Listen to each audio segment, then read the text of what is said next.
Thank you. Kevin said to me in a slightly raspy voice. It was the first time I felt like I had heard Kevin's real voice since he and his parents, David and Jennifer, moved in with us.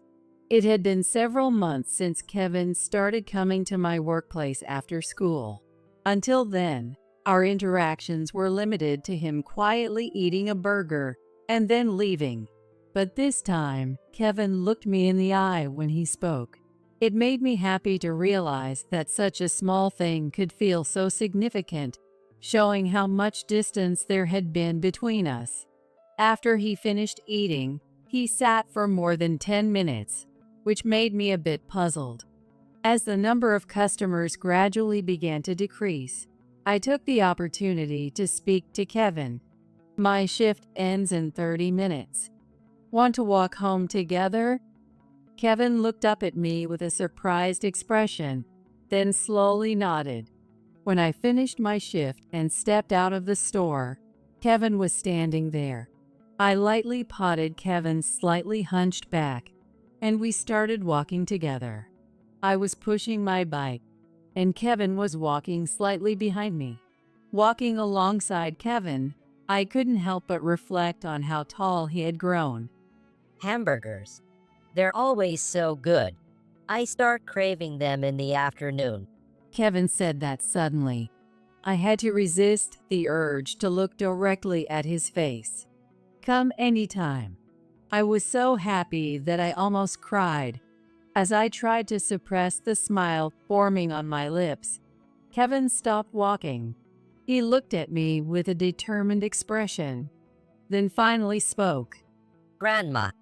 The sunset was turning the sky a deep red, with the sun backlighting him. I couldn't see Kevin's face clearly. I'm really sorry for everything. What? What do you mean? With an expression that looked like he was about to cry, Kevin began to explain why he had never tried to talk to me before. My name is Ashley, and I'm 62 years old. I'm enjoying a peaceful retirement with my gentle husband, James, who is 7 years older than me. James worked tirelessly like a horse after founding his construction company, growing it into a small business that supports many employees. In his younger days, he was known for his somewhat arrogant attitude and aggressive business deals, often breaking industry norms. Despite his forceful management style, everyone who knew James respected him because they knew he was thinking about the future of his employees and the company. Although he could have stayed on as an executive after retiring, James handed over the reins to his capable subordinates and gracefully stepped down. It's the younger generation that will shape the future. Personally, I think the saying "a busy husband is a good husband" worked out well, as I prefer to have the house to myself during the weekdays. It's not that I dislike James. I just believe we need some personal space, so I decided to work at a local burger joint. James had never done any housework before because he was always busy working. However, at some point, he suddenly started cleaning without me even asking. While I'm out working part-time, he seems to enjoy cleaning the kitchen and bathroom. He buys new cleaning products and tools, and then proudly explains them to me. This cleaner is great at removing dirt, and this one smells really good too. In his younger days, James always had a stern expression and a tough demeanor, so it amuses me that he has become gentle and tidy with age. James doesn't seem to notice his transformation and happily hums while scrubbing the bathroom. I enjoyed cooking and serving customers at the burger joint, and every day felt fulfilling and happy. One day, I had a day off, and James was organizing the shed on our property in the afternoon. A van honked softly as it drove into our yard. Ouch! Startled by the sound of the car, I cried out while watering the potted plants by the front door.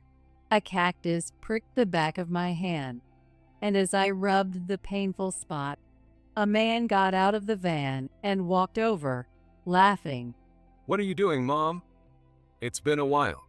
David, you're back so suddenly. Why didn't you let us know you're coming? I opened my mouth to give my son David a piece of my mind for showing up unannounced. But then his wife, Jennifer, and their son, Kevin, also got out of the van. Really? If you're bringing the whole family, you should at least give us a heads up. I haven't prepared anything. It's a surprise. And we'll be staying here for a while. I was momentarily speechless, but Jennifer walked over with a smile. Ashley, we'll be in your care for a while. Here, I brought some snacks. Let's all have some. Jennifer handed me a crumpled paper bag. Thanks. How have you been? I exchanged the usual pleasantries, and then noticed Kevin standing a bit away, looking bored at the ground. Anyway, come on inside. I hurried to start making coffee. I'm so tired. Yeah, me too. The three of them who had come back home were relaxing in the living room, chatting. Just as I finished preparing the coffee, James returned from organizing the shed, looking surprised. Oh, David, Jennifer, and Kevin, you've grown so much. James happily sat next to Kevin, patting him on the shoulder. Kevin, feeling a bit shy, just nodded and shook his head slightly while looking down. Kevin is 14 after all. Teen boys don't talk much at this age. It had been years since David last came back home. Due to the recent illness outbreak, he probably avoided visiting elderly parents. Over time, he stopped coming, and even after things settled down, he never visited, and we gradually stopped questioning it. So, what do you mean by staying for a while? Just what it sounds like. We gave up our apartment and are moving in from today. David said that calmly while eating the snacks they brought. We have plenty of spare rooms in our house, so it's true we can accommodate them. We also have guest bedding ready, so David probably thought there wouldn't be any problem with their sudden arrival. After resting and drinking coffee for a while, David started bringing in their luggage from the van. They had 3 large suitcases and 5 backpacks. Apparently, they had sold all their furniture and only brought the bare essentials. David, what about your job? Selling their home suddenly, getting rid of all their belongings, and moving back in with us isn't normal behavior. I leaned forward to ask David some questions, but James, who had been just laughing until now, gently stood in front of me. Isn't it wonderful? How often do we get the chance to live with them? James suggested that we see how things go for a while. You're right. I hesitated a bit, muttering more to myself than to James. David, who had been casually listening to our conversation, chuckled. Dad is really mellowed out. You were so strict when I was younger. Was I? I remember getting the lowest score on a test in high school and being yelled at all night. It's a good memory now. Jennifer leaned in, fascinated by David's story. Meanwhile, Kevin was quietly playing with his phone in the corner of the room. For a while, David and Jennifer were busy running errands, like handling Kevin's school enrollment, since they had both quit their jobs. When they came back at night, we had casual conversations. I've been looking for a job at the employment office, and I had an interview today. I think it would be great if I could work at the same place as David. That night, David and Jennifer devoured the dinner I had made. Their middle schooler, Kevin, had a small appetite and seemed skinny for his age. I felt sorry for him if the change in environment had affected his appetite. I wanted Kevin to eat more, so I made a lot of food every night. However, it was always David and Jennifer who eagerly enjoyed the meals. Tomorrow, I'm going to an interview for a building manager position. They're hiring 2 people, so we're going to negotiate to get hired as a couple. A week after this conversation, they finally got the building manager jobs. We were mostly supporting their lives since they barely had any money. I always cooked their meals as a matter of course, and they weren't paying any rent either. Since they moved in, our utility bills had skyrocketed, and they even started asking for clothes in a way that evoked sympathy. Please bear with us until we get our paychecks and stabilize our lives. Sorry about this, Mom. David asked in a joking manner. David had been an emotionally volatile child growing up. He would get angry over the slightest things and even damage the walls of our house.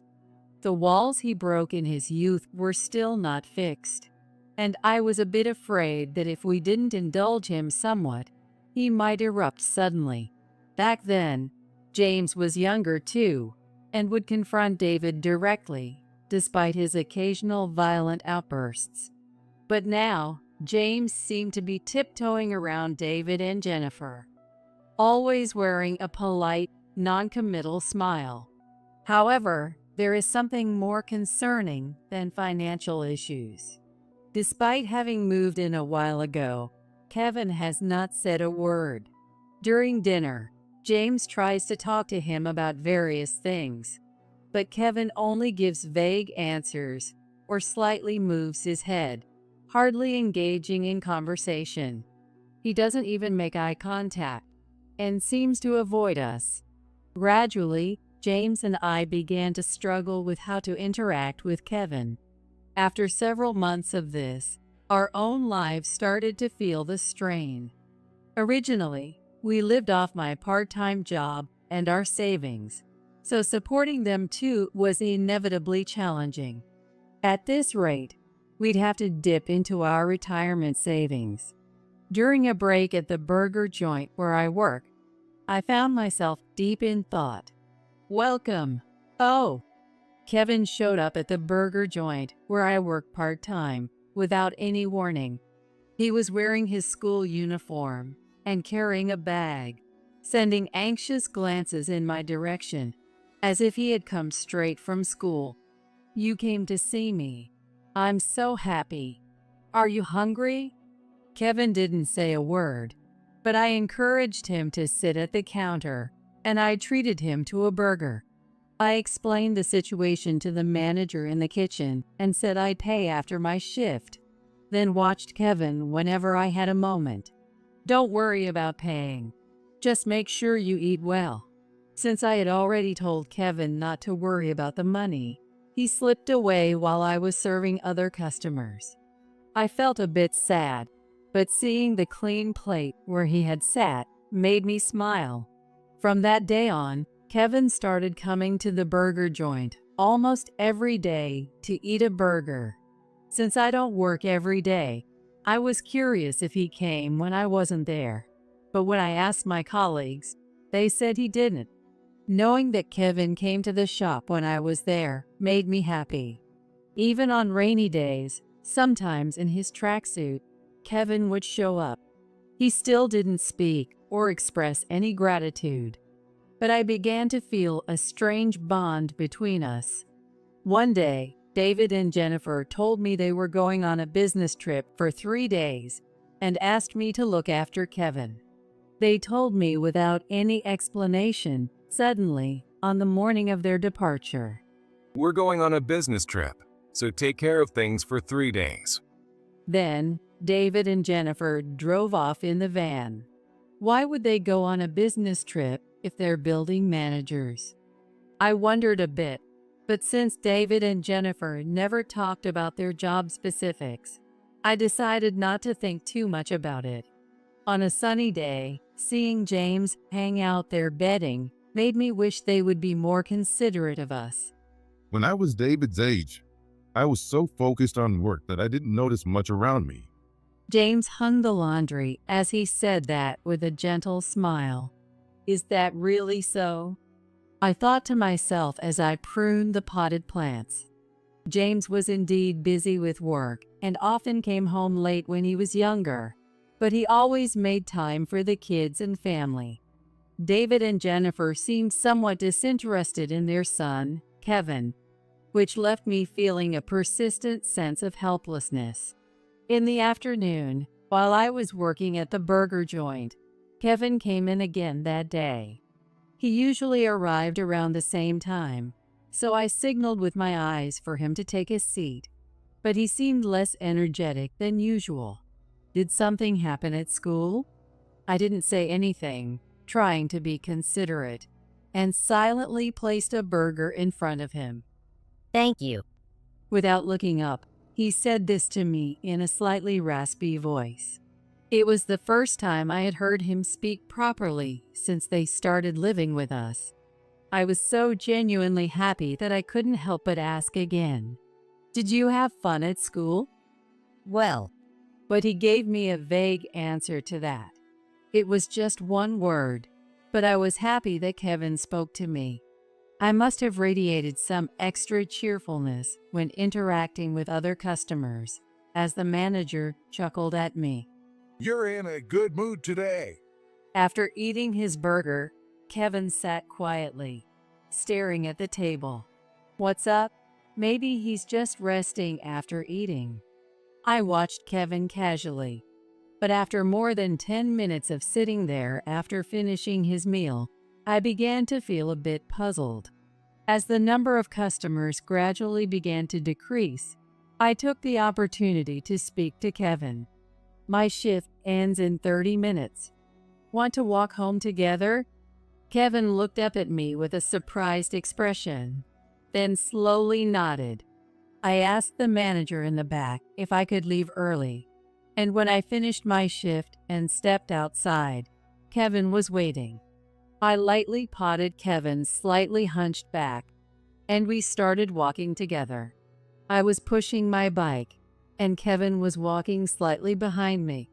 Walking alongside Kevin, I couldn't help but reflect on how tall he had grown. hamburgers. They're always so good.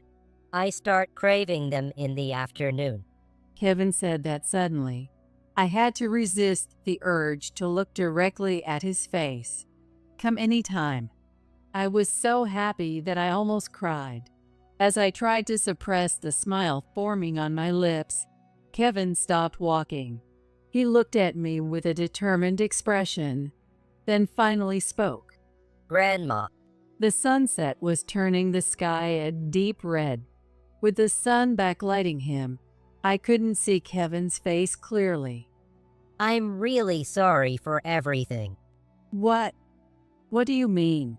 Kevin's sudden apology made me quickly set my bike to the side of the road and look at his face.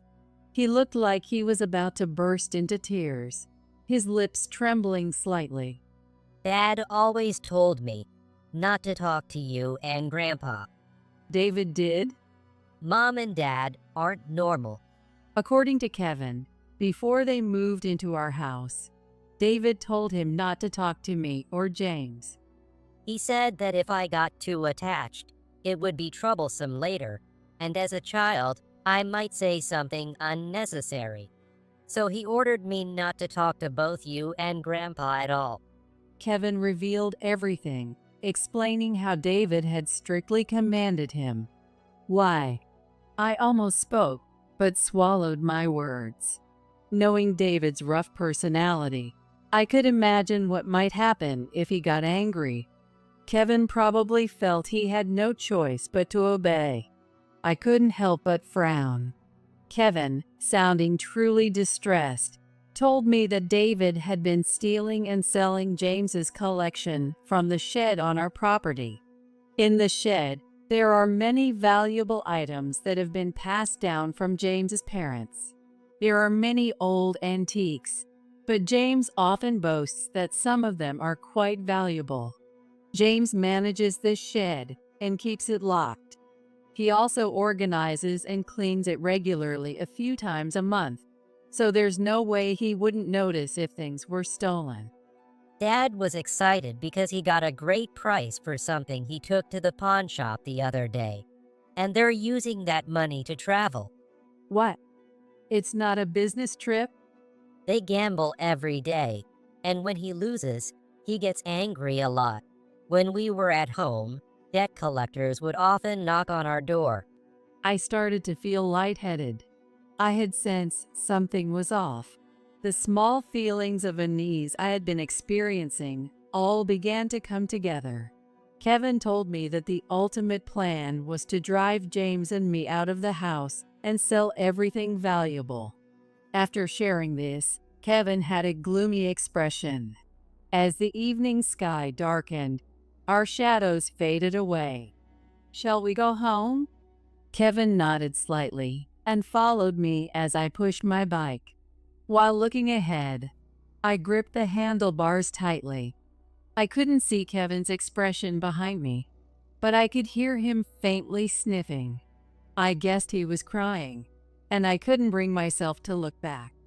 Kevin, still a middle schooler, had no choice but to follow his parents' orders, yet he bravely told me everything. I can't let his courage go to waste. After we got home, I explained the situation to James. James checked the shed and said with a slightly troubled expression, It does seem like some things are missing. James was somehow smiling. Seeing him act as if it was someone else's problem, I decided to speak firmly. "Didn't you actually realize that David was stealing from the shed?" Well, maybe they were struggling and needed the money. "If they were struggling, they could have just said so. This is like theft." Theft is a strong word, isn't it, Kevin? Kevin, who had been listening quietly, hung his head. James, still wearing his usual gentle smile, seemed to want to avoid conflict. I couldn't stand it and grabbed Kevin's shoulder, glaring at James. The one who suffered the most, caught up in his parents' troubles, was Kevin, and we were the ones who allowed it. But even if things are missing from the shed, we can't be sure David took them. I handed my phone to James.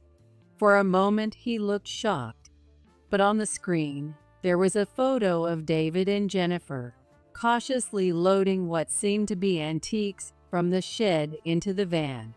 The photo, likely taken secretly, appeared to have been shot through the gap in a window. I zoomed in on the photo to make it clearer for James. It was undeniable proof that David had stolen our antiques and sold them at a pawn shop. Clear evidence of a crime. "Who do you think took this photo?" "Kevin did. Kevin told me about his parents' crimes." Indeed, these are our collectibles, and this is a very valuable item. "Don't you understand yet? Kevin is showing us what he wants us to do, what we need to do now." I couldn't help but cry as I pleaded with James.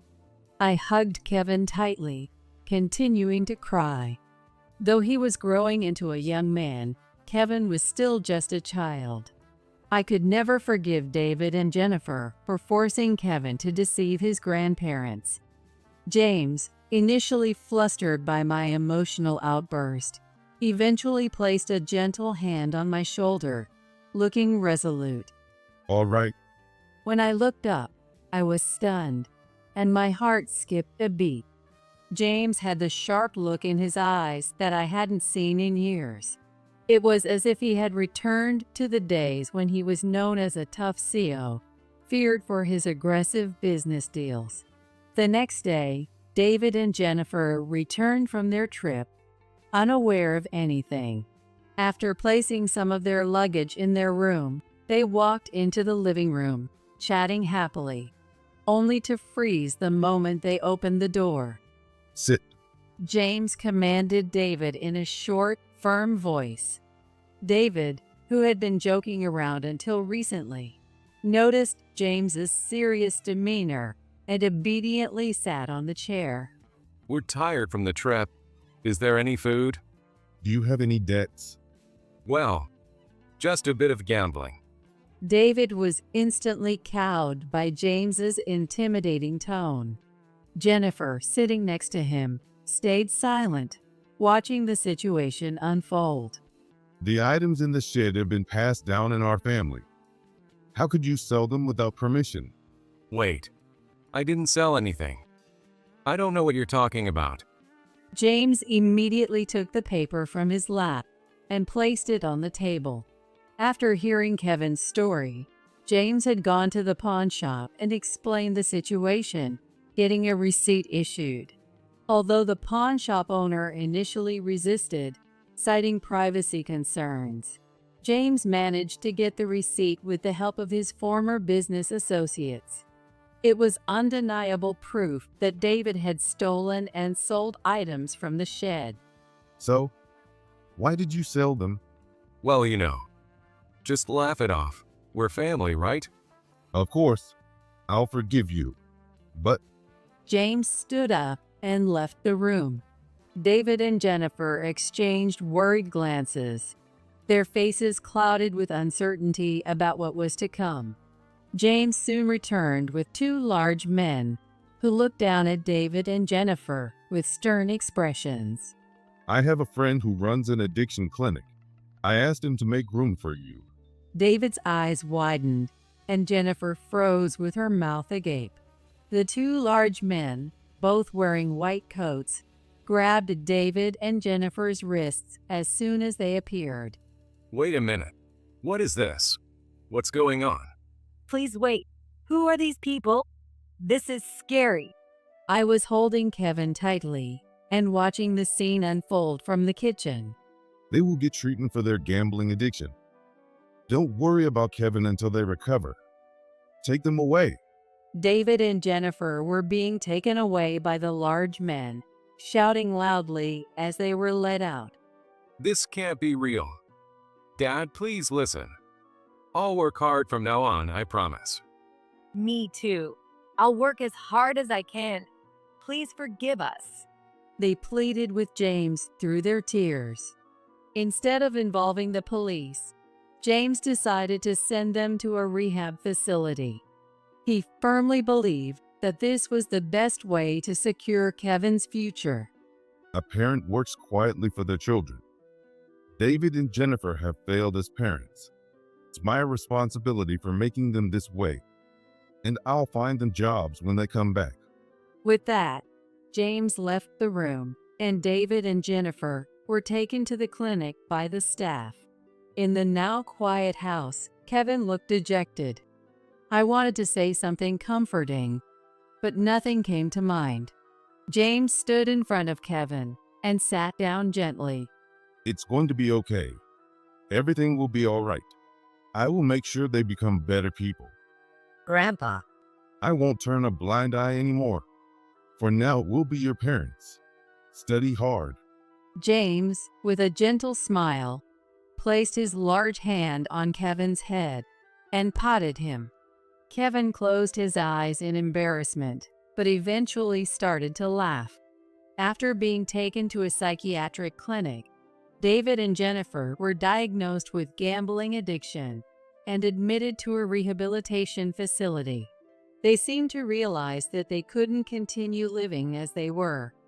Although they were initially reluctant, James's stern persuasion convinced them to enter the facility quietly. It seemed as if James had reverted to his younger, stricter self. But he remained calm and gentle with Kevin and me. I have to be tough with David. My expectations go far beyond this level of results. That's true, I responded in my mind. For Kevin, being left behind while both his parents went to a facility must have been a significant shock. What can I do to help right now? With these thoughts, I continued my part-time job at the burger joint as usual.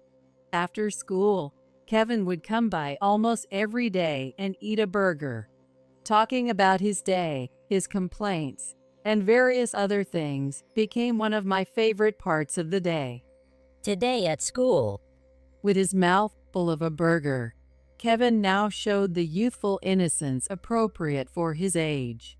It seemed Kevin was naturally a talkative child. I want to get to know more about my beloved Kevin from now on.